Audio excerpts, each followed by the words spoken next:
আজকে এমন একটা রেসিপি আপনাদের সঙ্গে শেয়ার করব যাদের কিনা বেকিং সম্পর্কে জিরো নলেজ আছে তারাও এই কেকটা বাসায় ইজিলি বানাই ফেলতে পারবে।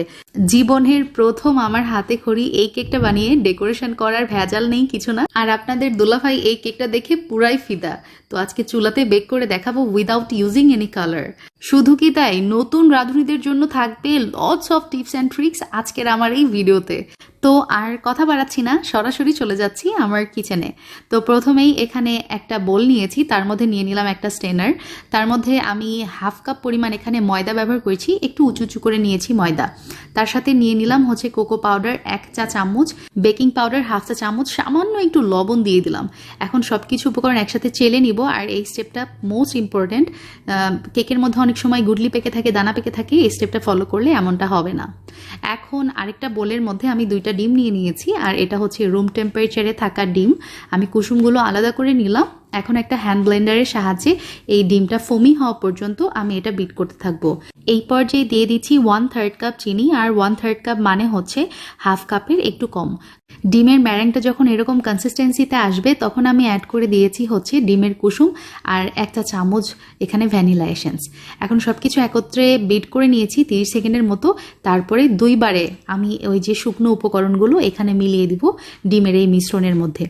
এই পর্যায়ে একটা স্পেশাল ইনগ্রিডিয়েন্টস আমি এখানে অ্যাড করছি, সেটা হচ্ছে বিটরুট জুস। তার সাথে দিয়ে দিলাম হচ্ছে তেল, সয়াবিন তেল ব্যবহার করেছি এখানে 2 টেবিল চামচ।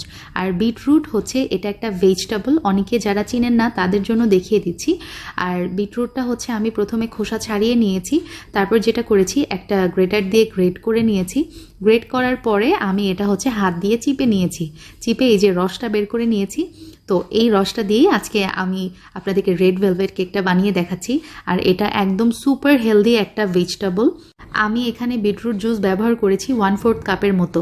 আর আপনাদের হাতের কাছে যদি এই হেলদি অপশনটা না থাকে সেক্ষেত্রে দোকান থেকে কেনা যে কালারটা পাওয়া যায় রেড কালার, সেটা ব্যবহার করতে পারেন। এখন কেকের মোল্ড আমি তৈরি করে নিচ্ছি। এর মধ্যে সামান্য তেল আর ময়দা দিয়ে একটু ঝেঁকে নিলাম। তার মধ্যে এই যে কেকের মিশ্রণটা দিয়ে দিচ্ছি। এখন পাতিলটা আমি গরম করে নিয়েছি 2 মিনিটের মতো। তারপরে সাবধানে একদম পাতিলের মধ্যে আমি এটা এই কেকের মোলটা বসিয়ে দিচ্ছি এবং চুলার একদম মিডিয়াম আছে বেক করে নিব প্রায় 30 থেকে 40 মিনিটের মতো। আলহামদুলিল্লাহ আমার কেক কিন্তু একবারে রেডি।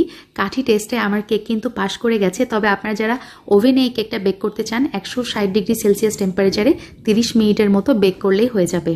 এখন কেকটা ঠান্ডা হতে থাক, আমি হুইপ ক্রিমের প্রিপারেশনটা করে নিচ্ছি। এখানে 1 কাপ হুইপ ক্রিম নিয়েছি, তার সাথে 2 টেবিল চামচ পাউডার সুগার দিয়ে আমি এটা খুব ভালোভাবে বিট করে নিচ্ছি। আর এই যে এরকম কনসিস্টেন্সি হবে। আমার বিট করতে সময় লেগেছে প্রায় 3 থেকে 4 মিনিটের মতো। আর আমি টপিক্যাল ব্র্যান্ডের হুইপ ক্রিমটা ইউজ করে থাকি সব সময়।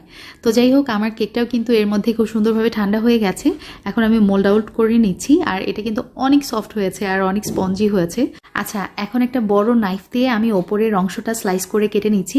আমি বেসিক্যালি এই কেকটা 3 ভাগে ভাগ করে নিয়েছি, 3টা স্লাইস বের করেছি। ওপরের যে স্লাইসটা বের করেছি সেটা আমি কেকটা সাজিয়ে নেওয়ার কাজে ব্যবহার করব, আর মাঝের 2 স্লাইসটা দিয়ে আমি কেকটা বানিয়ে দেখাবো আপনাদেরকে। এখন একটা লাভ শেপ কুকি কাটার দিয়ে আমি কেকগুলা কেটে নিচ্ছি, দেখতেই পাচ্ছেন আমি কিভাবে করছি। আর বেঁচে যাওয়া অংশগুলো আমি হাতের সাহায্যে এভাবে গুঁড়া করে নিয়েছি। আর এর মধ্যে সামান্য একটু আমি বিট জুস ব্যবহার করেছিলাম যাতে কালারটা আরেকটু ভাইব্রেন্ট লাগে।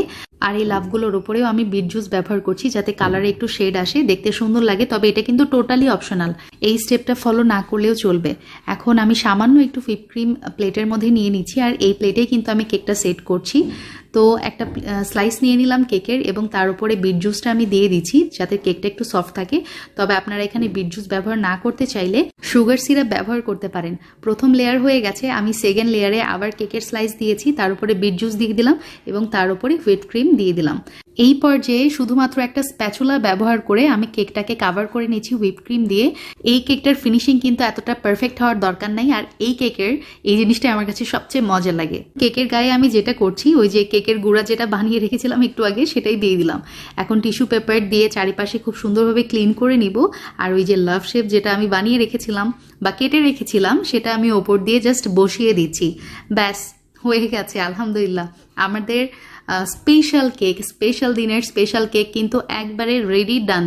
জাস্ট একটু ফ্রিজে রাখবেন, চিল হয়ে গেলে ঠান্ডা ঠান্ডা সার্ভ করতে পারেন। আর এই কেকটা যে কি পরিমাণ সফট হয়েছে আপনারা বাসায় একবার না বানাইলে বুঝতে পারবেন না। আলহামদুলিল্লাহ, স্পেশাল দিনের স্পেশাল কেক বাসার সবাই খেয়ে অনেক প্রশংসা করেছে। আর আজকে আপনার কাছে আমার রেসিপি কেমন লেগেছে অবশ্যই জানাতে ভুলবেন না। আল্লাহ হাফিজ, আসসালামু আলাইকুম।